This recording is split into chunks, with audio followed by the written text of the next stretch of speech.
I have already told you of the sickness and confusion that comes with time traveling, and this time I was not seated properly in the saddle but sideways and in an unstable fashion. For an infinite time I clung to the machine as it swayed and vibrated, quite unheeding how I went, and when I brought myself to look at the dials again I was amazed to ND where I had arrived. One dial, records days and another thousands of days, another millions of days and another thousands of millions.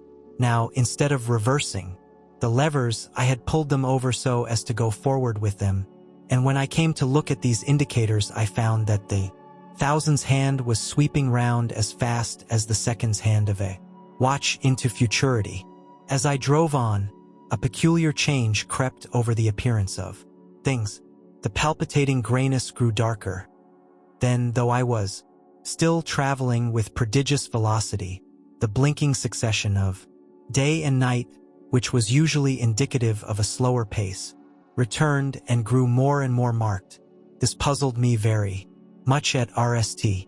The alternations of night and day grew slower, and so did the passage of the sun across the sky until they seemed to stretch through centuries. At last a steady twilight brooded over the earth, a twilight only broken now and then when a comet glared across the darkling sky. The band of light that had indicated the sun had long since disappeared, for the sun had ceased to set. It simply rose and fell in the west and grew ever broader and more red. All trace of the moon had vanished. The circling of the stars, growing slower and slower, had given place to creeping points of light.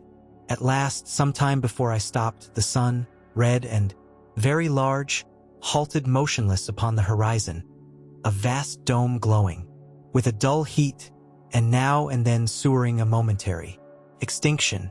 At one time it had for a little while glowed more brilliantly again, but it speedily reverted to its sullen red heat. Perceived by this slowing down of its rising and setting that the work of the tidal drag was done. One the earth had come to rest with, one face to the sun, even as in our own time the moon faces the earth. Very cautiously, for I remembered my former headlong fall, I began to reverse my motion.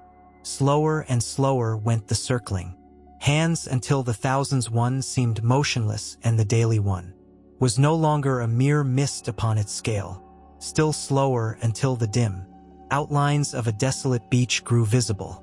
I stopped very gently and sat upon the time machine, looking round. The sky was no longer blue. Northeastward it was inky, black, and out of the blackness shone brightly and steadily the pale white stars. Overhead it was a deep Indian red and starless, and southeastward it grew brighter to a glowing scarlet where, cut by the horizon, lay the huge hull of the sun, red and motionless. The rocks about me were of a harsh reddish color, and all the trace of life that I could see at RST was the intensely green vegetation that covered every projecting point on their southeastern face. It was the same rich green that one sees on forest moss or on the lichen in caves, plants which like these grow in a perpetual twilight. The machine was standing on a sloping beach. The sea stretched away to the southwest to rise into a sharp bright horizon against the wan sky. There were no breakers and no waves, for not a breath of wind was stirring.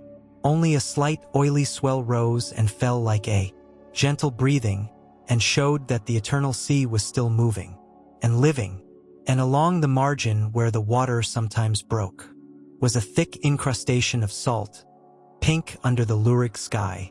There was a sense of oppression in my head, and I noticed that I was breathing very fast. The sensation reminded me of my only experience of mountaineering, and from that I judged the air to be more rared than it is now. Far away up the desolate slope I heard a harsh scream and saw a thing like a huge white buttery go slanting and uttering up into the sky and, circling, disappear over some low hillocks beyond. The sound of its voice was so dismal that I shivered and seated myself more RMLY upon the machine. Looking round me again, I saw that, Quite near, what I had taken to be a reddish mass of rock was moving slowly towards me. Then I saw the thing was really a monstrous crab-like creature. Can you imagine a crab as large as yonder table, with its many legs moving slowly and uncertainly, its big claws swaying, its long antennae, like carter's whips, waving and feeling, and its stalked eyes gleaming at you on either side of its metallic front? Its back was corrugated and ornamented with ungainly bosses, DD, and a greenish incrustation blotched it here and there. I could see the many palpstee of its complicated mouth, ickering and feeling as it moved. As I stared at this sinister apparition crawling towards me, I felt a tickling on my cheek as though a Y had lighted there. I tried to brush it away with my hand, but in a moment it returned, and almost immediately came another by my ear. I struck at this and caught something thread-like. It was drawn swiftly out of my hand. With a frightful qualm, I turned, and I saw that I had grasped the antenna of another monster crab that stood just behind me. Its evil eyes were wriggling on their stalks. Its mouth was all alive with appetite, and its vast, ungainly claws, smeared with an algal slime, were descending upon me. In a moment my hand was on the lever, and I had placed a month between myself and these monsters.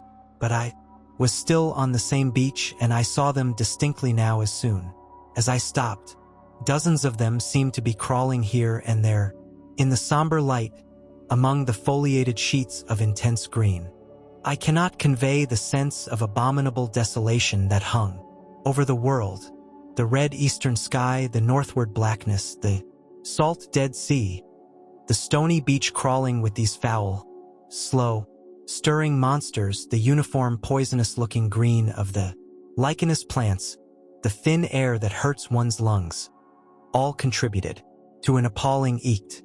I moved on 100 years, and there was the same red sun, a little larger, a little duller, the same dying sea, the same chill air, and the same crowd of earthy crustacea creeping in and out among the green weed and the red rocks. And in the westward sky, I saw a curved pale line like a vast new moon. So I traveled, stopping ever and again, in great strides of 1,000 years or more, drawn on by the mystery of the earth's fate, watching with a strange fascination the sun grow larger and duller in the westward sky, and the life of the old earth ebb away. At last, more than 30 million years hence, the huge red-hot dome of the sun had come to obscure nearly a 10th part of the darkling heavens. Then I stopped once more, for the crawling multitude of crabs had disappeared, and the red beach, save for its livid green liverworts and lichens, seemed lifeless, and now it was ecked with white. Bitter cold assailed me. Rare white aches ever and again came, eddying down.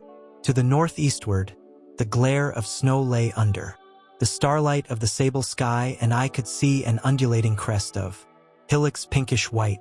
There were fringes of ice along the sea margin, with drifting masses further out. But the main expanse of that salt ocean, all bloody under the eternal sunset, was still, unfrozen. I looked about me to see if any traces of animal life remained. Certain indeniable apprehension still kept me in the saddle of the machine, but I saw nothing moving, in earth or sky or sea. The green slime on the rocks alone testified that life was not extinct. Shallow sandbank had appeared in the sea, and the water had receded from the beach.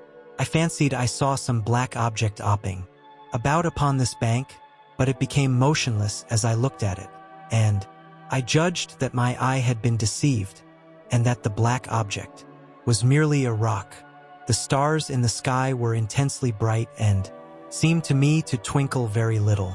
Suddenly I noticed that the circular westward outline of the sun had changed, that a concavity, a bay, had appeared in the curve. Saw this grow larger. For a minute perhaps I stared aghast at this blackness that was creeping over the day, and then I realized that an eclipse was beginning. Either the moon or the planet Mercury was passing across the sun's disk.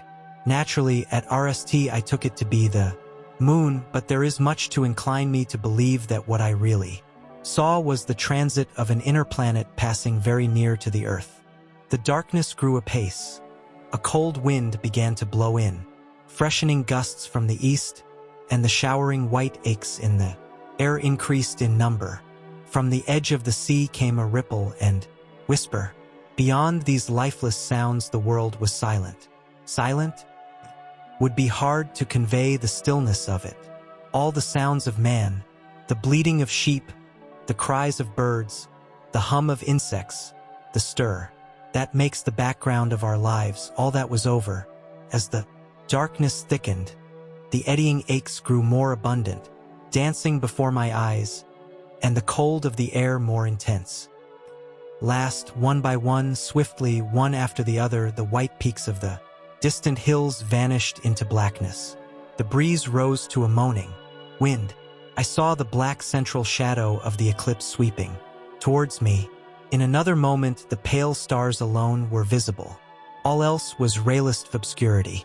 The sky was absolutely black. A horror of this great darkness came on me, the cold that smote to my marrow, and the pain I felt in breathing overcame me. Shivered, and a deadly nausea seized me. Then, like a red-hot bow in the sky appeared the edge of the sun. I got the machine to recover myself. I felt giddy and incapable of facing the return journey. As I stood sick and confused, I saw again the moving thing. Upon the shoalge, there was no mistake now that it was a moving thing against the red water of the sea. It was a round thing, the size of a football perhaps, or it may be bigger, and tentacles trailed down from it. It seemed black against the weltering blood, red water, and it was hopping fully about. Then I felt I was fainting, but a terrible dread of lying helpless in that remote and awful twilight sustained me while I clambered upon the saddle.